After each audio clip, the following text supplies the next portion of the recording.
US Secretary of State Antony Blinken has intensified efforts to broker a resolution to the ongoing Gaza conflict. He's pressurizing Hamas to accept the latest US proposal for a hostage deal. This development comes as Washington aims to end the war in Gaza through a new agreement. In a press briefing from Tel Aviv, Blinken described his meeting with Israeli Prime Minister Benjamin Netanyahu as very constructive.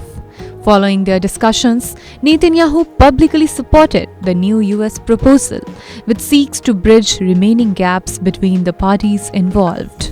Blinken emphasized that Netanyahu confirmed Israel's acceptance of this bridging proposal, which was first introduced in Doha last week. Blinken's comments underscored the urgency of Hamas's response. He stated, "It's now incumbent on Hamas to do the same," and reiterated the need for Hamas to agree to the proposal. The next step involves detailed negotiations by expert teams to finalize and implement the agreement. However, Hamas has raised concerns about the proposal. Hamas official Osama Hamdan expressed skepticism, claiming that Blinken's statements do not align with the terms previously discussed. Hamdan highlighted that Hamas is seeking an implementation mechanism rather than new ceasefire negotiations, referencing their own July 2nd proposal, which was rejected by Netanyahu.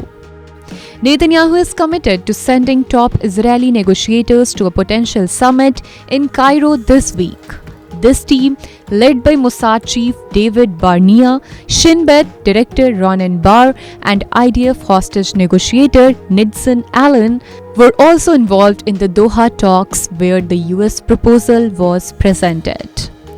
Blinken addressed questions regarding the nature of the ceasefire, clarifying that the bridging proposal is aligned with the ceasefire agreement announced by President Joe Biden in May. This proposal, incorporated into a UN Security Council resolution, outlines a phased approach: an initial 6-week ceasefire, hostage releases, prisoner exchanges, and ongoing negotiations for a lasting resolution.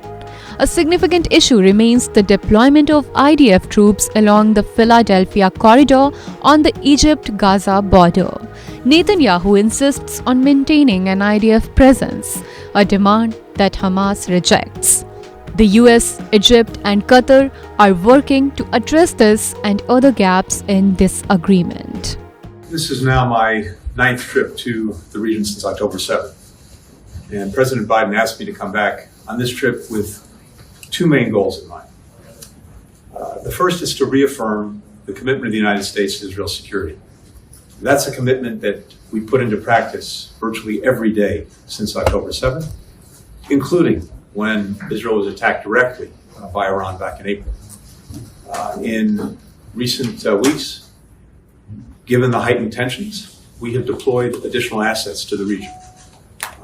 The purpose of the deployment of these assets is not to provoke aggression, but rather to deter, to make sure that it doesn't happen. But also to make clear that if it does, we are fully prepared to defend Israel. We've coupled this effort with an intense diplomatic campaign, virtually a global diplomatic campaign, working with countries around the world to send the message strongly to every concerned party not to take any steps that would escalate tensions, that would risk provoking a wider conflict. And this, too, has been something we've been working on from day one, since October 7th. It's been one of our primary objectives to prevent the conflict from escalating, from spreading to other places.